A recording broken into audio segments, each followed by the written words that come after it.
Hey guys, what's up? Dingo Crikey here with another commentary video. This time I'm going to be giving my initial thoughts after finishing the first 3 episodes of Bionicle Journey to 1.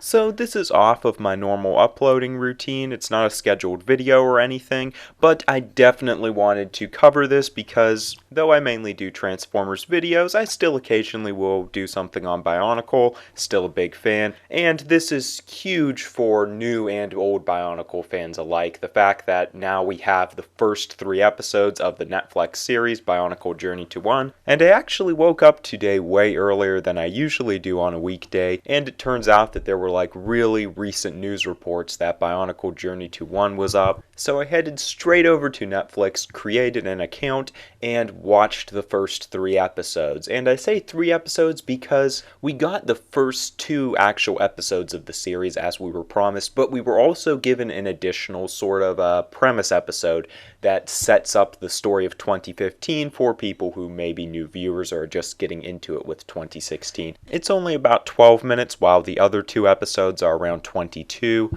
but it's still nice to have, and technically they label it as an episode. So this video isn't written out, I'm just giving my initial thoughts because I just got finished watching it. This isn't really a formal review. I'm not going to be like super critiquing the show or anything like that. No spoilers. If you guys would like to hear a full-length review, you can suggest it in the comment section below.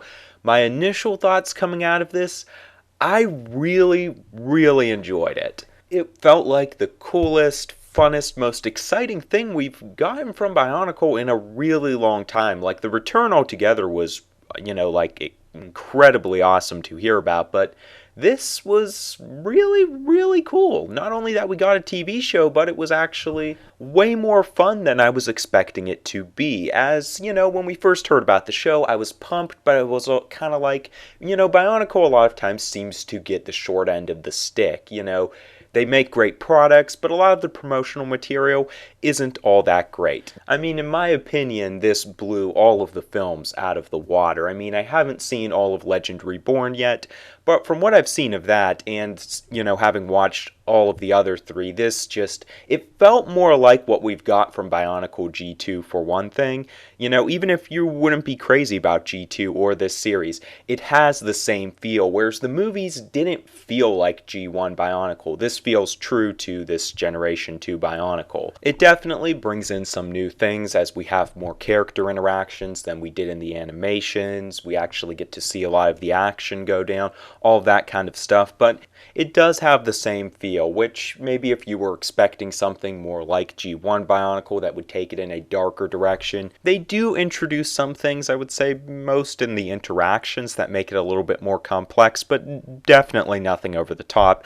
And I guess I should get into some possible criticisms, as it was a ton of fun, but it definitely was not perfect. I mean, by no means was it perfect. I mean, I won't get into spoilers, but for one, a lot of people were concerned about the voices.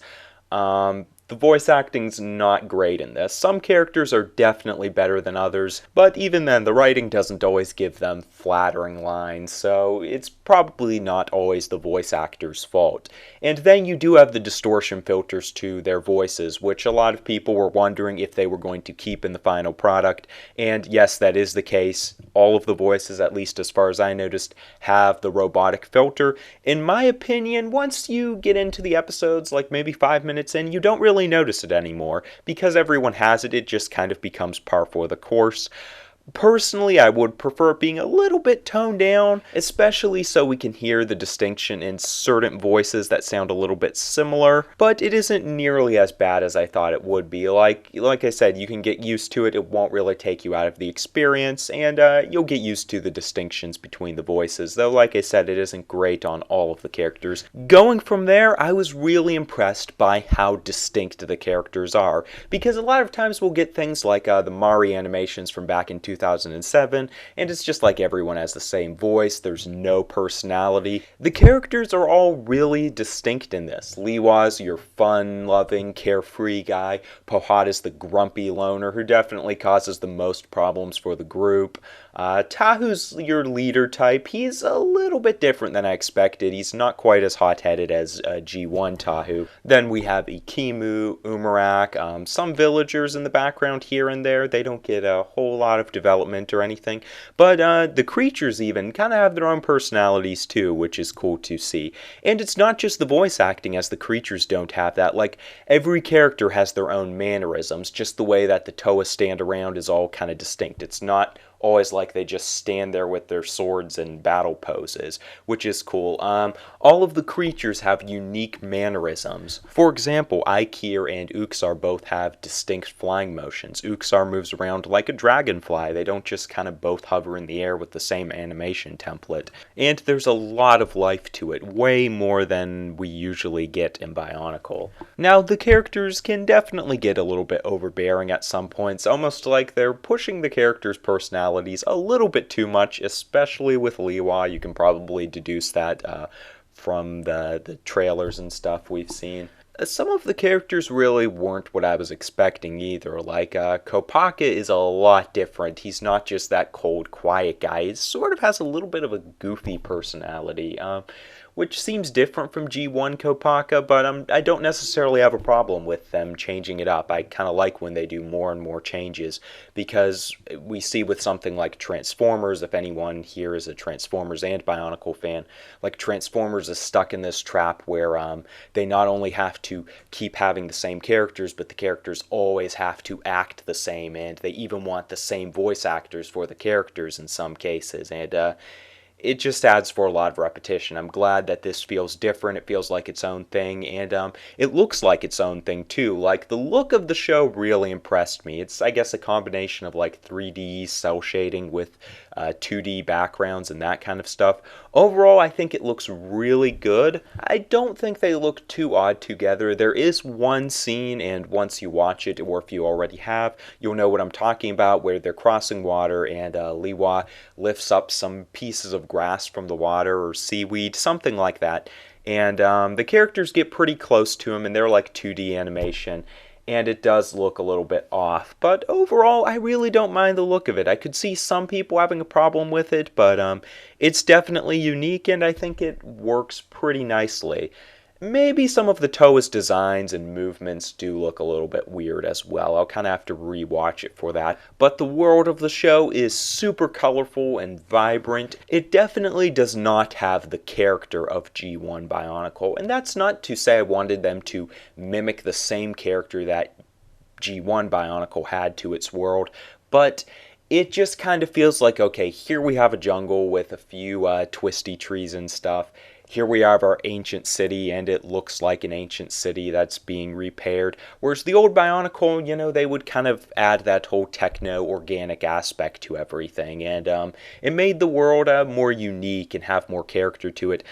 Not really feeling it with the world to this show, but nevertheless, it does still look really nice. At least there's that. I figure I should mention my favorite characters. Probably Pohatu and definitely Umarak. Umarak is awesome in this. If you like Starscream and Transformers, you'll definitely like him. He feels a lot like Starscream. Even the way he interacts with, it's minor spoilers, Makuta, but you've seen that from the trailer, so I don't think it's anything too big. It almost feels like Starscream and Megatron to an extent, which is a lot of fun. His voice also sounds a lot like a stereotypical Starscream. Not exactly like G1 Starscream or like Michael Dobson's Armada Cybertron voice, but sort of like a mix, and, you know, if you just put all of Starscream's voices together. And initially I didn't like that kind of cackling sound he had to his voice, because I pictured something a little bit more dark and brooding, as a lot of people did. But I actually really like the way it turned out, and they make it part of his character, which is really cool. Now, I did mention the writing a little bit earlier, but to talk about it a little bit more, writing for this is really, really rough in some areas, where some of the lines just feel like, why would you say this in this situation? Or it feels really out of place, even for the lighthearted tone of the show. It just feels kind of weird, and sometimes you can kind of laugh at how corny it is. I don't know if that was the intent. Maybe for the really, really young fans, they won't pick up on that, but for us older ones, yeah, I think it's going to seem really cheesy at some points, and this definitely has a pretty kiddie feel. Traditionally, I've kind of thought of Bionicle with something such as Avatar: The Last Airbender or its sequel show, Legend of Korra. Right off the bat, I would say this does not feel really anything like that. Maybe the prologue episode a little bit, but once it actually gets into the story, does not feel much like Avatar or, a more mature kids cartoon.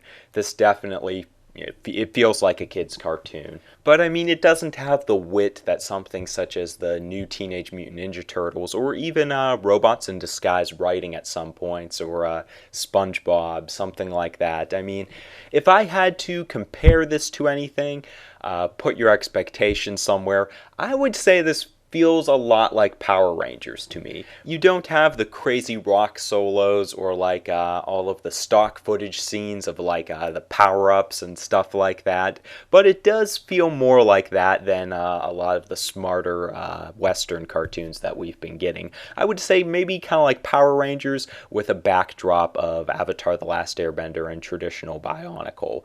Maybe a little bit like some kids anime shows too, something like that. Maybe a lot of older fans aren't going to really enjoy that because now that they're older, they don't really watch kids stuff. Personally, I watch like a ton of Nicktoons, like occasionally Cartoon Network. I enjoy things like Power Rangers, sort of Yu-Gi-Oh, all of their comedy shows and stuff. So this was loads of fun for me. I could recognize its mistakes. I could cringe when it was corny, but a lot of times I could kind of laugh at it too. But a ton of fun. I hope it's successful. I hope younger fans really get into it and that we could see more episodes. If it's something they do in 2017, maybe they can boost it up to maybe like 6 episodes or something like that, because it isn't one of those cases where it feels like you would just get a lot of filler content. I think they could really expand on the characters. This series of episodes shows that potential. And yeah, I think there's a lot they can do with the show. It definitely isn't perfect, very far from it.